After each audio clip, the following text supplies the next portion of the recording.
Dans cette vidéo, nous allons découvrir quels sont les 7 chrétiens qui n'entreront pas au ciel. Restez à l'écoute et regardez jusqu'à la fin de la vidéo pour vous assurer que vous ne faites aucune de ces erreurs. Le premier chrétien qui n'entrera pas au ciel est celui qui aime l'argent et les biens matériels. Les termes « christianisme » et « prospérité matérielle » sont si étroitement liés de nos jours qu'ils sont presque impossibles à distinguer l'un de l'autre. Nous ne sommes pas surpris qu'il en soit ainsi. Nous savons que Dieu ne désire la ruine ou la misère de personne. Mais il faut savoir que selon la Bible, le christianisme et la richesse n'ont pas toujours été des termes communs et indissociables. En fait, Jésus lui-même a fait une déclaration absolument controversée sur les richesses dans Matthieu 19, versets 23 et 24. Alors Jésus dit à ses disciples, « En vérité, je vous le dis, il est difficile à un homme riche d'entrer dans le royaume des cieux. Je vous le dis encore, il est plus facile à un chameau de passer par le trou d'une aiguille qu'à un riche d'entrer dans le royaume de Dieu. » Plusieurs interprétations ont été données à propos de ce passage.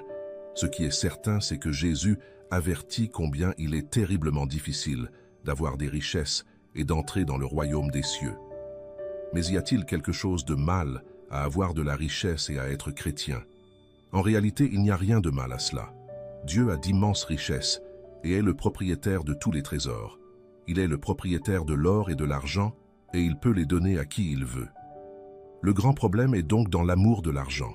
Nous ne pouvons pas servir Dieu et en même temps servir les richesses, selon Matthieu 6, verset 24.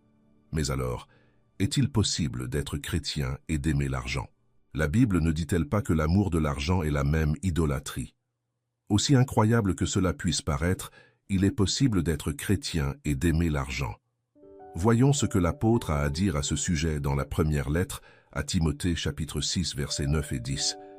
Mais ceux qui veulent être riches tombent dans la tentation et dans beaucoup de convoitises insensées et nuisibles qui noient les hommes dans la ruine et la destruction. Parce que l'amour de l'argent est la racine de tous les maux. Et quelques-uns dans cette convoitise se sont écartés de la foi et se sont transpercés de beaucoup de douleurs. Dans ce passage, non seulement il est dit que l'amour de l'argent est le pire de tous les maux, mais il fait aussi une déclaration surprenante. Il est possible de s'écarter de la foi chrétienne à cause de la convoitise. Le passage met clairement en garde contre la perdition que peut produire l'amour de l'argent. Le mot « perdition » n'est pas très à la mode aujourd'hui dans les églises. Aucun d'entre nous n'aimerait l'entendre, et encore moins en faire l'expérience. Mais malheureusement, personne n'est exempté de l'essayer s'il commence à courir après l'argent. Ce qui est triste dans tout cela, c'est que l'évangile prêché aujourd'hui est, dans de nombreux cas, idolâtre. Les mêmes dirigeants qui devraient conduire les brebis sur le chemin de la vérité et de la vie éternelle prennent sur eux, par la doctrine mal comprise de la prospérité, de semer chez les croyants la convoitise et l'amour des choses matérielles. Vous vous demandez peut-être comment un vrai chrétien devrait voir l'argent. La réponse est très simple. Nous devrions voir l'argent de la même manière que le Christ l'a vu. Regardons seulement 3 passages où le Christ exprime sa volonté à cet égard. Matthieu 6, verset 25. « Ne vous inquiétez pas de votre vie, de ce que vous mangerez ou boirez, ni quant à ton corps, ce que tu revêtras. » Luc 16, verset 13. « Vous ne pouvez servir Dieu et les richesses. » Matthieu 6, verset 33. « Cherchez d'abord le royaume de Dieu et sa justice, et toutes ces choses vous seront données par surcroît. » Dans ces paroles, et dans bien d'autres de Jésus, une chose est absolument claire. L'argent et la prospérité matérielle ne doivent en aucun cas occuper une place centrale dans nos vies. Ce qu'un enfant de Dieu doit chercher principalement, c'est de plaire à son Père par l'amour et la justice, sachant que son Père ne le quittera jamais et ne l'abandonnera jamais. Un vrai enfant de Dieu ne se soucie pas d'obtenir des richesses. Il sait que Dieu peut les donner quand il le veut, selon ses desseins éternels et parfaits en Jésus-Christ. Le deuxième chrétien qui n'entrera pas au ciel est celui qui ne sait pas pardonner les offenses des autres. C'est probablement le péché le plus courant commis par les chrétiens aujourd'hui, et le plus grave, selon la Bible. Voyons ce que Jésus a à dire à ce sujet dans Matthieu 6, versets 14 et 15. « Car si tu pardonnes aux hommes leurs offenses, ton Père céleste te pardonnera aussi. Mais si tu ne pardonnes pas aux hommes leurs offenses, ton Père ne te pardonnera pas non plus tes offenses. » Remarquez à quel point Jésus est fort avec cette déclaration. Mais si tu ne pardonnes pas aux hommes leurs offenses, ton Père ne te pardonnera pas non plus tes offenses. Le pardon est l'essence de l'Évangile. Celui qui ne comprend pas combien de péchés lui ont été pardonnés ne pourra pas pardonner à ceux qui l'offensent. Chaque jour, nous devons apprendre à pardonner à ceux qui nous offensent et nous font souffrir.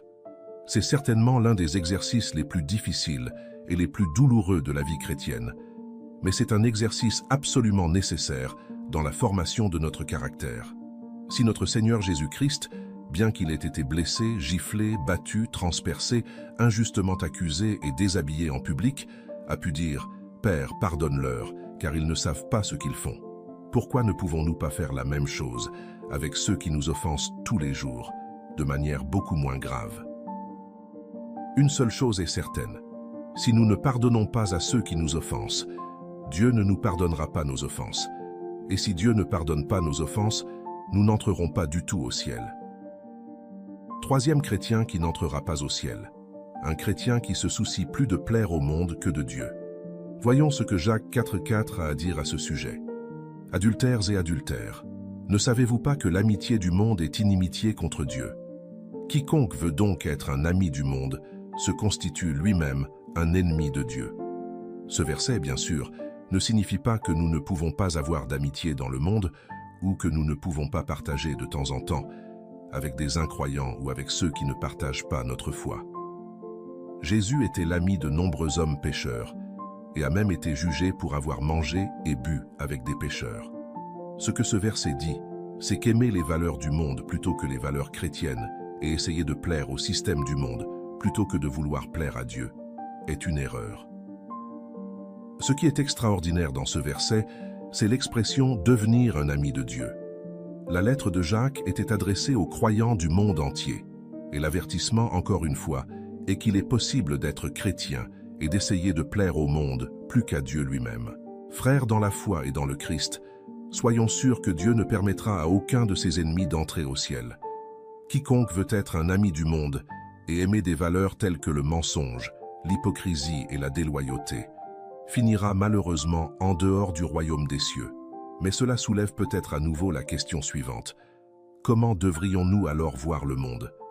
Un vrai enfant de Dieu voit ce monde comme un lieu de passage, un lieu où nous ne sommes que de simples étrangers et étrangers. Notre citoyenneté n'est pas de ce monde, comme l'apôtre Paul le dit clairement dans Philippiens 3:20. Mais notre citoyenneté est dans les cieux, d'où nous attendons aussi le Sauveur, le Seigneur Jésus-Christ. Maintenant, s'il est vrai que nous ne pouvons pas éviter d'avoir le contact avec les gens de ce monde, la vérité est qu'un enfant de Dieu ne permettra en aucune façon aux valeurs du monde, telles que le mensonge, la superficialité et l'hypocrisie, de façonner sa façon de penser. Comme notre apôtre bien-aimé Paul l'a ordonné dans Romains 12:2, « Et ne vous conformez pas à ce monde, mais soyez transformés par le renouvellement de votre intelligence, afin que vous éprouviez quelle est la volonté de Dieu, bonne, agréable et parfaite. » Soyons prudents. Le monde chaque jour tentera de nous imposer ses valeurs temporelles. Purifions et renouvelons notre esprit par l'œuvre du Saint-Esprit et de la parole de Dieu. Quatrièmement, chrétien qui n'entrera pas dans le royaume des cieux. Un chrétien qui pêche tous les jours, volontairement et consciemment. Nous savons que le Christ a pardonné tous nos péchés sur la croix et qu'il n'y a pas de péché, passé, présent ou futur, qui ne soit pas couvert du sang précieux de l'agneau. Mais que se passe-t-il si, par nos actions, nous renions le sang qui nous a rachetés? C'est l'un des avertissements les plus sérieux de la Bible, rapporté dans la lettre aux Hébreux 10, 26, 29. Voyons exactement ce qu'il dit. « Si nous continuons à pécher volontairement après avoir reçu la connaissance de la vérité, il ne reste plus de sacrifice pour les péchés, mais seulement une attente craintive du jugement et d'un feu ardent qui consumera les ennemis de Dieu. » Au verset 29, « À combien plus d'indignation pensez-vous que celui qui a foulé aux pieds le Fils de Dieu, qui a profané le sang de l'alliance par laquelle il a été sanctifié, et qui a outrage l'Esprit de grâce ?» L'avertissement est absolument clair et direct. Une personne qui, après avoir connu le Christ et avoir été purifiée par son précieux sang, décide de suivre son ancien mode de vie, affirme implicitement par ses actions que le sang du Christ, qui l'a purifié de ses péchés, n'a aucune valeur. D'où la gravité de l'affaire. Mais ce qui est vraiment sérieux à ce sujet, c'est que le verset 27 dit clairement qu'il n'y a plus de sacrifice pour vos péchés. Le Christ est mort une fois pour toutes pour pardonner tous nos péchés. Le sacrifice du Christ ne peut pas être accompli à nouveau. Si quelqu'un nie, par ses actes, la valeur précieuse du sang du Christ, il n'aura tout simplement pas accès au ciel. Comment un enfant de Dieu devrait-il considérer le péché? Le péché est quelque chose qui peut survenir à n'importe quel moment de notre vie. Absolument personne n'est exempt de péché et d'offenser notre Père. Mais un vrai enfant de Dieu sait reconnaître immédiatement quand il a péché. Il pleurera immédiatement après avoir péché, demandant pardon à notre Père. Et il nous pardonnera miséricordieusement et nous purifiera de toute méchanceté. Comme le dit la première lettre de Jean, chapitre 1, verset 9, « Si nous confessons nos péchés, il est fidèle et juste pour nous les pardonner et nous purifier de toute iniquité. » Mais si le péché devient le mode de vie d'un chrétien, sans aucune douleur ni regret, son destin ne sera certainement pas le ciel. Le cinquième chrétien qui n'entrera pas au ciel est un chrétien tiède, qui a plus confiance en lui-même qu'au salut que le Christ lui offre. L'avertissement clair se trouve dans l'Apocalypse, chapitre 3, versets 15 et 16. « Je connais tes œuvres. Je sais que vous n'êtes ni froid ni bouillant. Ce serait mieux si vous aviez froid ou chaud. Alors, parce que tu es tiède et que tu n'as ni chaud ni froid, je vais te vomir. » Beaucoup peuvent se demander ce que signifie exactement le mot « être tiède ». Il ne s'agit ni plus ni moins que d'un chrétien qui a commencé à se faire plus confiance qu'au Christ, un chrétien qui a commencé à penser que ses biens physiques ont plus de valeur que les trésors et les dons spirituels que Dieu lui offre. Regardons le verset 17. Vous dites, « Je suis riche, j'ai acquis des richesses et je n'ai besoin de rien. » Mais il ne reconnaît pas qu'il est misérable, pitoyable, pauvre, aveugle et nu.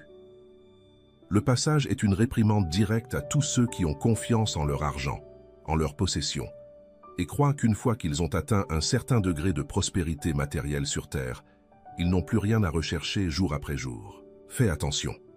La vie chrétienne ne consiste pas dans combien d'argent nous avons sur cette terre, ni dans le nombre de propriétés matérielles que nous acquérons, mais dans le fait de nous efforcer chaque jour de suivre le Christ, de suivre ses enseignements, de renoncer à notre égoïsme et à notre arrogance. Mais encore une fois, il y a un avertissement très sérieux pour ce genre de chrétiens. Je suis sur le point de vous vomir. Il est clair que ce passage n'a pas besoin d'être expliqué davantage. Un chrétien qui a été vomi de la bouche de Dieu n'entrera en aucun cas au ciel. Sixième chrétien qui n'entrera pas au ciel. Un chrétien qui n'aime pas son prochain et qui ne pratique pas la bonté envers ceux qui sont dans le besoin. Le christianisme et l'amour du prochain sont deux choses inséparables. Une personne qui s'assure sincèrement de suivre le Christ est nécessairement une personne sacrifiée pour le bien-être des autres, tout comme le Christ s'est sacrifié lui-même pour notre bien-être. Il est absolument contradictoire de dire que nous sommes enfants de Dieu et de haïr notre prochain, mais que ce soit la Bible elle-même qui nous éclaire sur ce point merveilleux. Première lettre de Jean, chapitre 4, verset 20. Si quelqu'un dit « J'aime Dieu » et est son frère, c'est un menteur. Car celui qui n'aime pas son frère, celui qu'il a vu, comment peut-il aimer Dieu, celui qu'il n'a pas vu? Verset 21. Et nous tenons de lui ce commandement, que celui qui aime Dieu aime aussi son frère. Prenons bien garde à ne pas être trouvés en manque d'amour et de miséricorde envers les pauvres et les nécessiteux. Le verset dit clairement que quiconque dit qu'il aime Dieu et n'aime pas son prochain est un menteur. Soyez assurés que Dieu ne laissera aucun menteur entrer au ciel. Cela nous amène directement au dernier point pour finir de comprendre ce sujet. Le septième chrétien qui n'entrera pas au ciel est un chrétien qui abhorre les lois de Dieu. Il n'entrera pas au ciel. C'est probablement l'une des choses les plus difficiles que le Seigneur Jésus-Christ lui-même a prononcées dans son célèbre sermon sur la montagne. Voyons ce que Jésus lui-même a à nous dire à ce sujet dans Matthieu 5, versets 17 à 20. « Ne croyez pas que je sois venu abolir la loi ni les prophètes. Je ne suis pas venu pour abolir, mais pour accomplir. Car en vérité, je vous le dis, jusqu'à ce que le ciel et la terre passent, il ne passera pas un iota de la loi, jusqu'à ce que tout soit accompli. Quiconque donc transgressera l'un de ces commandements, si petit soit-il, et enseignera aux hommes la même, sera appelé le plus petit dans le royaume des cieux. Mais celui qui les met en pratique et les enseigne sera appelé grand dans le royaume des cieux. Car je vous le dis, à moins que votre justice ne surpasse celle des scribes et des pharisiens, vous n'entrerez point dans le royaume des cieux. Dans ce verset, 3 choses sont absolument claires. Christ n'est pas venu pour abolir, briser ou annuler la loi. La loi de Dieu est absolument en vigueur jusqu'à ce jour, et notre justice doit être plus grande que celle des pharisiens pour entrer dans le royaume des cieux. Maintenant, nous savons bien que Christ est notre justice et qu'il a accompli la loi pour nous justifier. Comme le dit la deuxième lettre aux Corinthiens 5, verset 21. Celui qui n'a pas connu le péché l'a fait pécher pour nous, afin que nous devenions en lui la justice de Dieu. Cependant, cela ne signifie en aucune façon que nous devrions haïr la loi de Dieu ou la détester. Le Christ lui-même a dit que quiconque enseigne à ne pas garder les commandements de Dieu sera très peu appelé dans le royaume des cieux. Quiconque veut aller à l'encontre des lois divines en pratiquant tout ce que la loi de Dieu interdit, comme l'injustice, le mensonge et l'immoralité, n'entrera en aucun cas dans le royaume des cieux. Malheureusement, il y en a beaucoup aujourd'hui qui enseignent que la loi de Dieu est quelque chose de démodé et de choses du passé. Soyez très prudents avec ces types d'enseignements. Regardons l'avertissement que l'apôtre Paul lui-même donne à tous ceux qui transfreignent la loi de Dieu dans 1 Corinthiens 6, versets 9 et 10. Ne savez-vous pas que les injustes n'hériteront pas du royaume de Dieu? Ne vous y trompez pas. Ni les fornicateurs, ni les idolâtres, ni les adultères, ni les efféminés, ni les sodomites, ni les voleurs, ni les cupides, ni les ivrognes, ni les injurieux, ni les extorqueurs n'hériteront du royaume de Dieu. Dans ce verset, il est écrit que nous ne devons pas mentir, commettre l'adultère, être idolâtres ou voler. Mais beaucoup demanderont, avec quels yeux un chrétien doit-il donc considérer la loi de Dieu? La loi de Dieu est quelque chose de beau et de complet. Bien qu'elle n'ait pas été faite pour sauver l'homme, son seul but est de montrer à l'homme ce qui est bien et mal, afin qu'il puisse avoir un point de référence clair sur ce qu'il doit et ne doit pas faire. Selon le psaume 19, verset 7, la loi du Seigneur est parfaite et rétablit l'âme. Le témoignage du Seigneur est fidèle et donne la sagesse aux simples. Elle nous dicte donc quelle devrait être notre façon de nous comporter sur cette terre.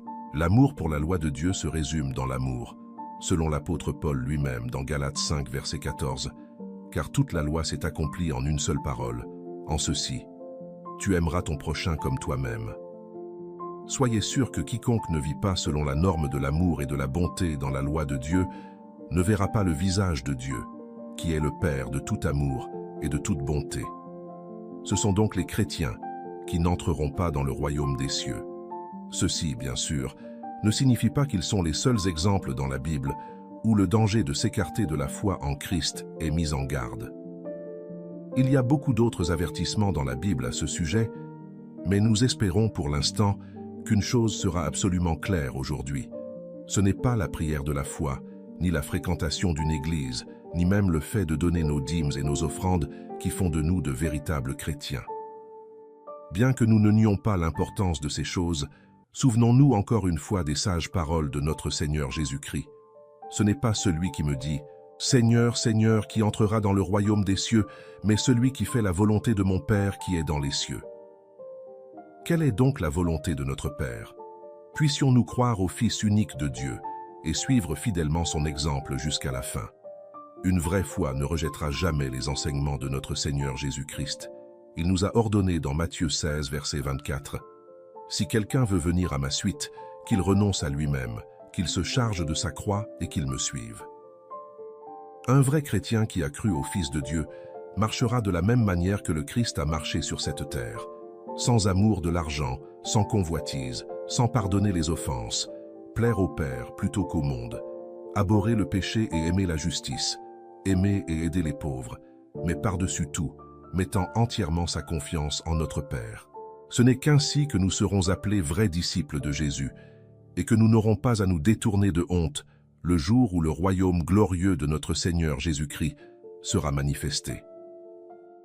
Rappelons-nous les paroles glorieuses, rapporté dans la première lettre de Jean 2, verset 6. Celui qui dit que demeure en lui doit marcher comme il a marché.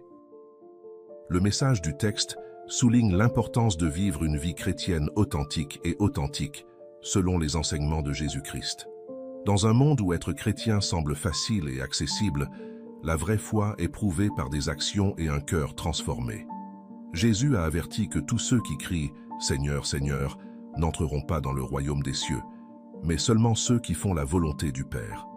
Le texte met en évidence 7 types de chrétiens qui n'entreront pas au ciel, chacun représentant un échec significatif dans la compréhension et la pratique de la foi. L'accent est mis sur la nécessité de l'une, aimer Dieu par-dessus les richesses et les possessions matérielles. Deuxièmement, pardonner les offenses des autres. 3. Plaire à Dieu et non au monde. 4. Éviter de pécher délibérément. Cinquièmement, soyez fervents dans la foi, en ayant pleinement confiance dans le salut offert par le Christ. Sixièmement, aimez votre prochain et pratiquez la gentillesse. 7. Respecter et suivre les lois de Dieu. Cette réflexion nous conduit à un profond examen de conscience, en nous demandant si nos vies sont alignées sur les enseignements du Christ ou si nous ne sommes chrétiens que de nom. C'est un appel à une vraie foi, qui se manifeste par des actions concrètes d'amour, de pardon, de justice et d'humilité. Prière. Cher Père Céleste, merci de nous montrer la vérité par ta parole. Nous reconnaissons qu'être chrétien est plus que des paroles ou des actions superficielles. C'est une transformation complète du cœur et de l'esprit. Nous te demandons, Seigneur, de nous aider à vivre une foi authentique qui te plaise dans tous les aspects de notre vie. Père, pardonne-nous pour toutes les fois où nous avons placé les richesses et les possessions au-dessus de toi. Apprends-nous à te faire confiance pour tous nos besoins et à ne pas aimer l'argent plus que toi. Donnez-nous des cœurs généreux, prêts à aider et à partager avec ceux qui sont dans le besoin. Aide-nous à pardonner à ceux qui nous offensent, tout comme tu nous as pardonné, afin que nous puissions refléter l'amour et la grâce que nous avons reçus de toi dans nos relations avec les autres. Seigneur, que nos cœurs désirent te plaire et non au monde. Fortifie-nous pour résister à la tentation de nous conformer aux valeurs du monde et de vivre selon tes normes de droiture et de sainteté. Père, ne nous permets pas de continuer à pécher volontairement. Que le Saint-Esprit nous convainc de nos péchés et nous conduise à une repentance sincère. Aide-nous à vivre une vie de sainteté, en honorant le sacrifice du Christ dans nos actions quotidiennes. Seigneur, délivre-nous de la tiédeur spirituelle. Puissions-nous être fervents dans l'amour et la foi, totalement confiants dans le salut que le Christ nous offre. Que nos possessions matérielles ne remplacent jamais notre dévotion envers toi. Aide-nous à aimer notre prochain comme nous-mêmes et laisse nos vies être le reflet de ton amour, en pratiquant la bonté et la miséricorde envers tous ceux qui nous entourent. Enfin, Père, donne-nous des cœurs obéissants à tes lois. Puissions-nous voir ta loi comme un guide pour notre vie, vivant dans l'amour et la justice selon tes commandements. Au nom de Jésus, nous demandons toutes ces choses, confiants que tu entendras nos prières et que tu nous permettras de vivre selon ta volonté. Amen. J'espère que la vidéo vous a plu. Si ce contenu vous a été utile, je vous demande de me soutenir dans votre soumission afin que vous ne manquiez aucune de nos prochaines vidéos. Partagez cette vidéo avec votre famille et vos amis, donnez-lui un like et laissez votre avis dans les commentaires. Cela permet à la vidéo d'atteindre plus de personnes. Ensemble, nous pouvons éclairer plus d'esprits et élargir notre compréhension. Merci d'être ici et que Dieu vous bénisse. Vous cherchez la prospérité et l'épanouissement dans tous les domaines de votre vie? Je veux apprendre comment la foi et la sagesse biblique peuvent transformer votre relation avec l'argent et vous conduire vers une vie plus prospère. Le livre « Prospérité avec Dieu » vous fournira un guide inspirant et pratique pour entreprendre un voyage vers une véritable richesse. Découvrez comment renforcer votre foi en Dieu et la mettre en action, atteignant la satisfaction, le succès financier et une vie abondante. Cliquez sur le lien dans les commentaires et plongez dans ce livre rempli d'enseignements précieux. Préparez-vous à une lecture transformative qui vous guidera vers une vie de prospérité basée sur votre connexion avec le Créateur. Ne manquez pas cette opportunité de découvrir le véritable sens de la prospérité.